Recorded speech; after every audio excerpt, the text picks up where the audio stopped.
नमस्कार। और आज हम बात करेंगे चेस्ट सर्जरी के बारे में, थोरैसिक सर्जरी के बारे में या छाती की सर्जरी के बारे में। ये क्यों डिफ़िकल्ट है, इसमें हमें क्या प्रिपरेशंस करनी पड़ती हैं और पोस्ट ऑपरेटिव पीरियड में कैसे हम पेशेंट को निकालते हैं इस सर्जरी के बाद, ताकि वो आराम से अपने घर पे अपनी दिनचर्या पे वापस जा सके। मैं डॉक्टर हर्षवर्धन पुरी हूँ। मैं एक थोरैसिक या चेस्ट सर्जन हूँ, थोरैसिक थोरैकोस्कोपिक और रोबोटिक सर्जन हूँ और मैं मेदांता द मेडिसिटी गुड़गांव में काम करता हूँ। तो चेस्ट हमारा वो ऑर्गन है जो छाती का ऑर्गन है। ये क्यों इम्पॉर्टेंट है? क्योंकि इसमें कई ऐसे ऑर्गन दिए गए हैं जो आपकी जीवन की को चलाने के लिए मेन है, जैसे हार्ट, धमनियाँ जो खून को बॉडी में ले जाती हैं, खून को वापस लाती हैं।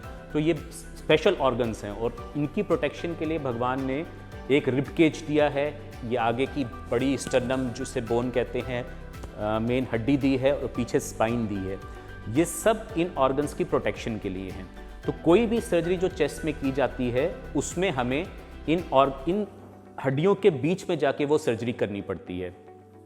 इसीलिए बहुत सारे लोग इस सर्जरी को नहीं करते हैं और हिंदुस्तान में चेस्ट सर्जन्स की जो तादाद है वो बाकी सर्जन से बहुत कम है, क्योंकि ये बहुत डिफ़िकल्ट सर्जरी है। इससे पेशेंट को अच्छी सर्जरी करके निकालना एक बहुत मुश्किल काम होता है। तो जो चेस्ट का पेशेंट हमारे पास आता है वो कई तरीके से हमारे पास पहुंचता है। कई बार उनको हमारे तक पहुंचने में कई महीनों का समय लग जाता है, जिसके बीच में वो काफ़ी ज़्यादा बीमार हो चुके होते हैं।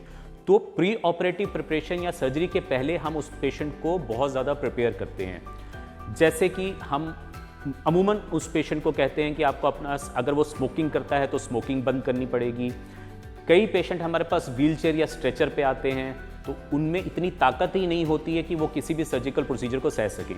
तो हम उस केस में क्या करते हैं, उन्हें प्रिपेयर करते हैं, उन्हें कुछ दिन के लिए एडमिट करते हैं, उन्हें प्री ऑपरेटिव फिजियोथेरेपी कराई जाती है। हम स्पायरोमेट्री से स्टार्ट करते हैं, डीप ब्रीदिंग एक्सरसाइजेस से स्टार्ट करते हैं, ब्रोंकोडायलेटर्स देते हैं, पेशेंट को बहुत ज़्यादा चलाते हैं।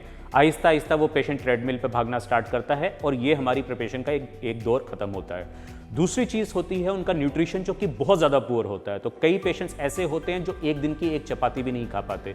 तो उन केसेस में कई बार हमें नाक में ट्यूब डाल के भी उन पेशेंट्स को प्रिपेयर करना पड़ता है। ये प्रिपरेशन इसलिए इम्पॉर्टेंट है ताकि वो छाती की सर्जरी, जो कि एक बहुत जटिल और बहुत मुश्किल सर्जरी, उसको सह पाएँ। जब ये सर्जरी के लिए हम प्रिपेयर कर रहे होते हैं, हम कई चीज़ों का ध्यान रखते हैं। कई पेशेंट एक ऐसे भी हमारे पास आते हैं जिनको डायबिटीज़ होती है, हार्ट हृदय रोग होते हैं, कई तरह की चीज़ें होती हैं। तो उन्हें उन स्पेशलिस्ट को दिखाया जाता है और ऑप्टिमाइज़ किया जाता है सर्जरी के लिए। सर्जरी की बात हम बाद में करेंगे। सर्जरी जटिल होती है, वो हम कैसे करते हैं ये मैं आपको बाद में समझाऊंगा। लेकिन जब सर्जरी हो जाती है तो जैसा हमने बचपन से सीखा है, अगर हम एग्ज़ाम की तैयारी बहुत अच्छी करेंगे तो एग्ज़ाम बहुत अच्छा जाएगा, उसके बाद का पीरियड जो होगा वो बहुत अच्छा निकलेगा।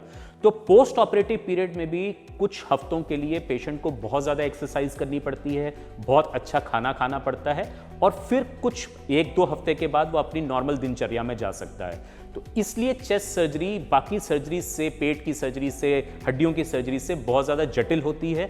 उस पे पेशेंट को प्री ऑपरेटिव प्रिपरेशन और पोस्ट ऑपरेटिव जो मैनूवर्स होते हैं वही उसको नॉर्मल लाइफ में निकाल पाते हैं। हमारे सेंटर पे हम ये बहुत कॉमनली करते हैं, इसलिए हमने इसका एक प्रोटोकॉल बना लिया हुआ है, जिसकी वजह से हमारे पेशेंट जो हैं वो बहुत अच्छी तरह से रिकवर करते हैं। अगर आपको मेरा ये वीडियो पसंद आया है तो आप मेरे इस वीडियो को लाइक करिए, चैनल को सब्सक्राइब करिए और बेल आइकन को प्रेस करिए, ताकि चेस्ट सर्जरी से रिलेटेड जो भी वीडियो है आपसे जल्दी से जल्दी आप तक पहुँच पाए। अगर आपकी चेस्ट सर्जरी को लेकर कोई क्वेरीज़ हैं तो आप प्लीज़ कमेंट सेक्शन में कमेंट करिए, मैं जल्दी से जल्दी उसका जवाब देके आपकी वो क्वेरी का निवारण करने का प्रयत्न करूँगा। नमस्कार।